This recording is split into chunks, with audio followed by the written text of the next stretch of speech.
You have been through something recently that was genuinely hard, and I am willing to bet that almost nobody around you knows that. Not because you lied, but because when they asked how you were doing, something in you just said, fine, almost automatically, like a reflex you never chose to have. And the exhausting part is that you have been doing that for so long you barely notice you are doing it anymore. There is a specific kind of person who carries things alone, not occasionally, but as a default, a way of moving through the world so deeply wired that asking for help does not even feel like an option that gets considered and rejected. It just doesn't come up, like a door that isn't there. And what almost nobody talks about accurately is that this is not stubbornness. It's not pride in the way people use that word dismissively, like it's a flaw you could simply decide to stop having. There is something far more specific going on, and it started long before you had any say in it. When you're young and something is hard, you learn through experience what happens when you reach out. Maybe it worked, someone came, you learned the world was the kind of place where that was possible. But for a lot of people, the lesson went differently. Maybe you reached out and nothing happened.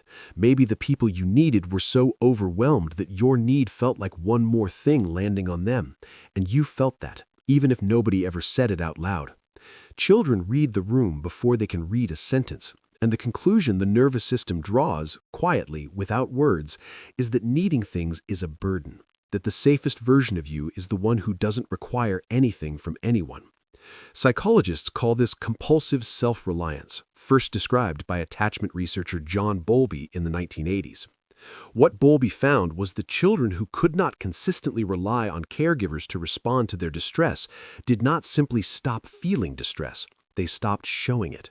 They learned to suppress the instinct to reach out because experience taught them that reaching out either didn't work or came at a cost they couldn't afford.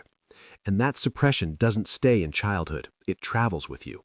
It becomes the architecture of how you relate to need itself. So you become the person who handles it, the one people describe as capable, sorted, reliable. And there is something that feels genuinely good about that, for a while. But there's a cost buried inside it that takes years to fully see.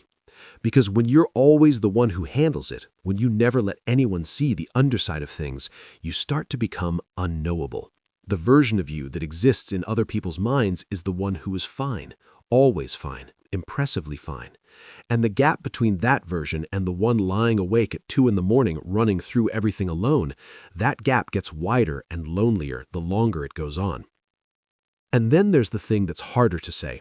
A lot of people who never ask for help have a very specific fear sitting underneath all of it. Not just the fear of being a burden, the deeper one. The fear that if they did ask, if they actually said it out loud, I'm not okay, I need something, the answer would confirm what they've been quietly afraid of their whole life. That they're too much or not enough.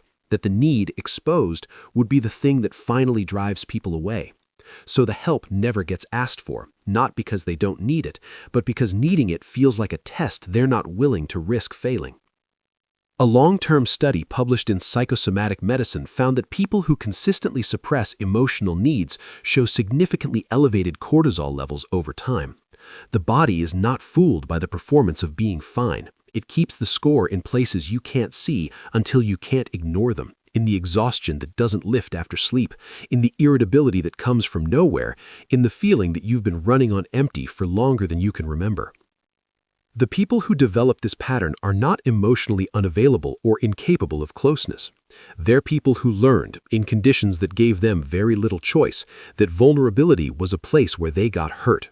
They didn't decide to be like this, they were shaped into it, often at an age when they were already carrying more than they should have been.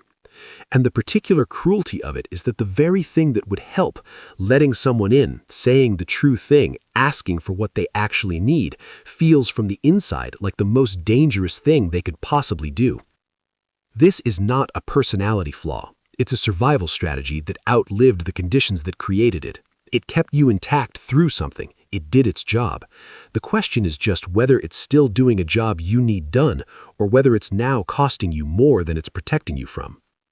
If you watched this and felt something shift, not dramatically, just quietly, somewhere behind the ribs, you probably already know the answer to that. You've known for a while. You just haven't said it out loud yet. And that's okay.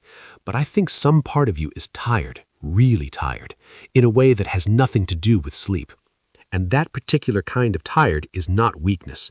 It's what carrying everything alone for a very long time actually feels like. You were never supposed to do it all by yourself. Nobody is.